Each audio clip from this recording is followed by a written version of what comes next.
Welcome to Books for Success. Today we're unraveling the insights from Big Friendship by Aminatou Sow and Friedman. In this summary, you'll learn how to create a big friendship and how to sustain it. Before we begin, hit that subscribe button and ring the bell for notifications. Don't be shy to smash that like button if you discover something valuable. Let's grow and succeed together. Let's start. True friendship allows us to develop ourselves as well as those we call friends. True friendship enables us to establish connections that propel us to greater heights. It also gives us a place to find solace when things are not going as we expected. Every friendship will come with its problems and challenges, and we must be willing and ready to tackle them. Aminatou Sow, an African, and Friedman, a European, met in circumstances that weren't extraordinary, yet they made the best of their first meeting. This shows that we can establish a big friendship with anyone anywhere. As beautiful as friendship is, we must realize that it will not always be a rosy affair. We'll cross boundaries and make mistakes, but we must all see it as a learning process. Aminatou Sow and Friedman have come together with their personal stories to tell us why it's essential to have a big friendship, the stress of maintaining one, and that it's okay to let go of friends later in life. They've given us an insight into the sacrifices involved in creating and sustaining a true friendship, and we must learn from them. How you interpret your relationship is critical because it is the foundation for building its sustenance. We can learn a lot about someone by the way they talk about their friends, and we can also learn a lot about friendship from a joint recounting of how it all began. We can understand their biases and sentiments by checking if they are new friends or old friends. The feeling of being indispensable is a peak achievement of big friendship. As humans, we're all shaped by the people we know, love, and share with. In our day-to-day activities, our friends influence our actions, feelings, and moods. When we are friends with some people for long, they can also affect how we feel about our bodies, how we spend our money, how we have fun, and the political views we hold. Big friendship makes us grow in response to each other, in intentional and subconscious ways. Friedman and Aminatou Sow met at a friend's house, and their meeting was not just a casual one, but a divine one that would end up shaping their lives. They had met at a time in their lives when they were both a little bit lost. They were both figuring out how to set a course for where they hoped to go. And in each other, both women found someone who already understood who they wanted to be. There's a widespread belief that people outgrow the desire to make friends. It is believed that we will get to that stage in our lives when we get married, have kids, get a demanding job, and see our free time disappear. At this point, we resign to focus on the people we already know and overlook meeting new people. Though this is true to some extent, we must never forget that we'll still look around and wish we had more friendships rooted in deep mutual connection. True friendship requires knowing when to compromise. When we are real friends with someone, we must understand that it's okay to let our friendship slide to bolster the other areas of our lives. Friends are expected to be forgiving of this kind of neglect. Whenever we're trying to get that promotion at work or sort our lives out, it's okay as a friend to step back a little. Friendship shouldn't stop us from having a personal life. Anyone who tries to stop you from having a personal life in the name of friendship isn't a friend. As Aminatou Sow mentioned when discussing her early friendship with Friedman, new friendship requires investment, especially time. If friends stop hanging out regularly, they will disappear from each other's lives. While going months without seeing a longtime friend and still feeling close to them is possible, new friends require steady investment. When choosing a friend, we must be conscious of social moochers. Social moochers are the people who are always complaining that no one wants to hang out with them, yet never create a room for someone to hang out with them. Good friends always reach out to each other, without waiting for one person to make the first move. We must define a structure for the kind of relationship we want in our lives. Having a structure helps us to achieve many things, especially when it comes to making friends. Men particularly have the habit of organizing a get-together over a football match or a house party. Create a similar structure with your friend to get to know each other better and share more ideas. With structure comes the ability to care for each other.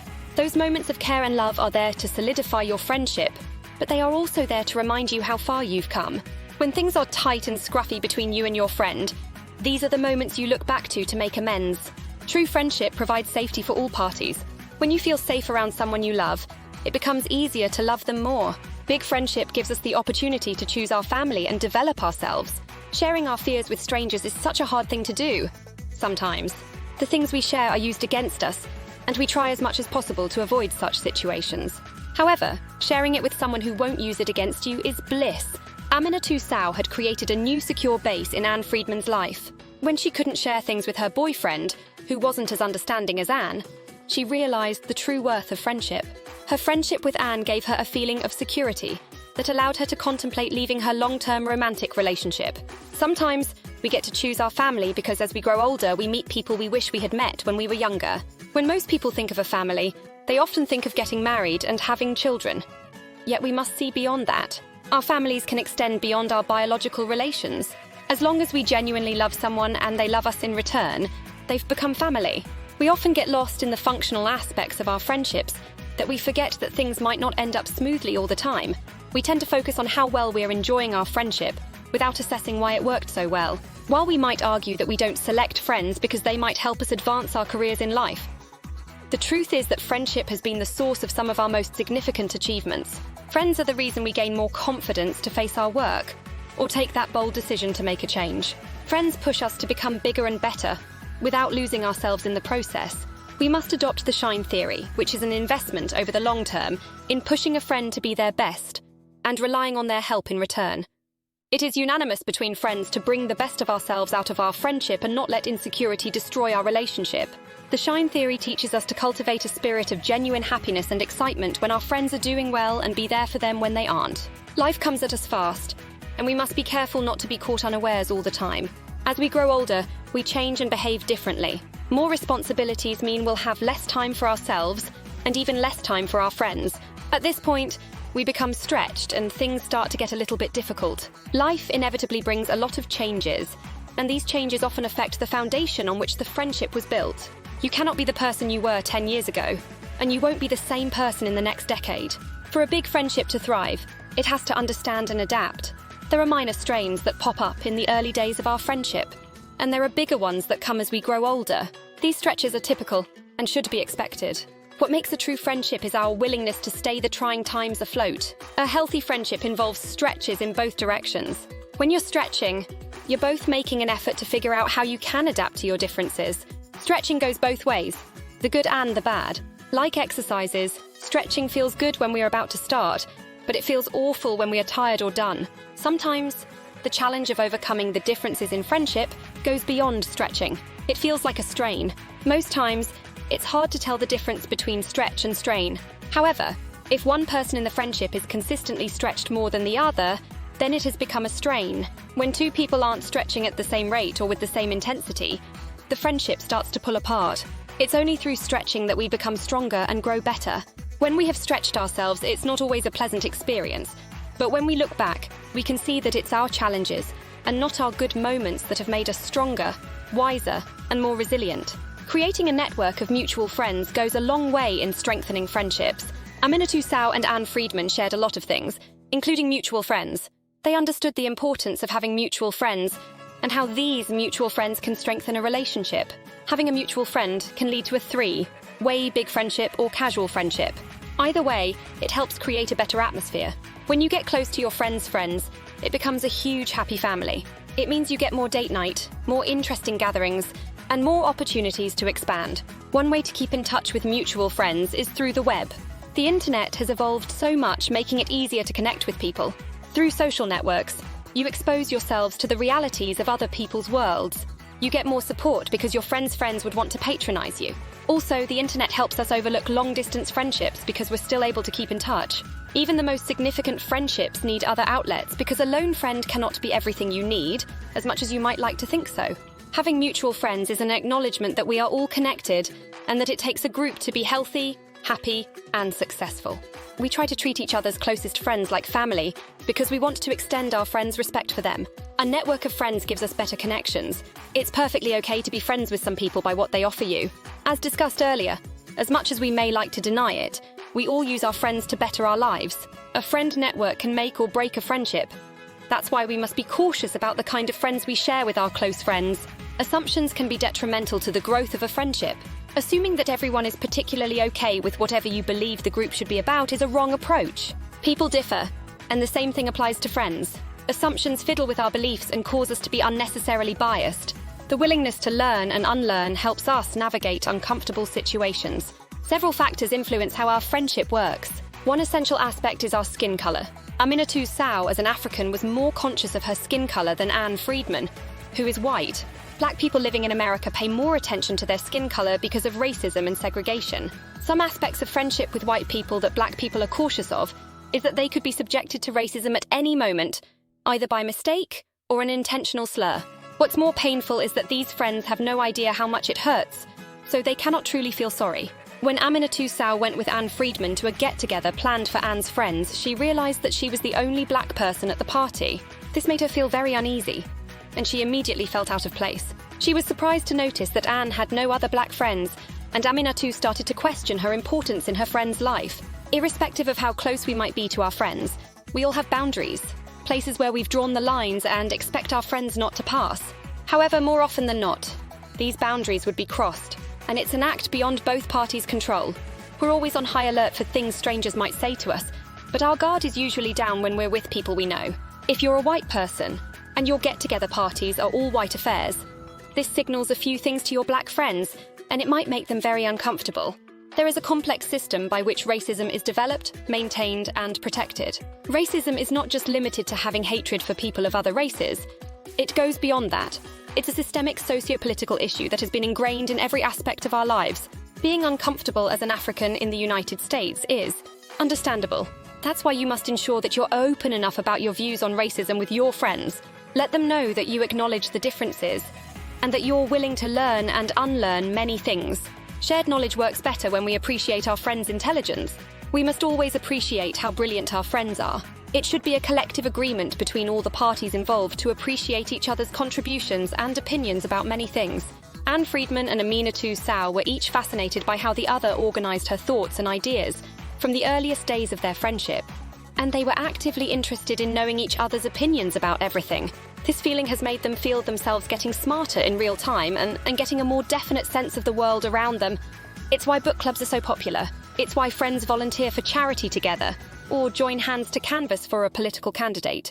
That sense of shared responsibility results from believing in your friend enough to subscribe to what they believe in. To share ideas, we must keep in touch with our friends.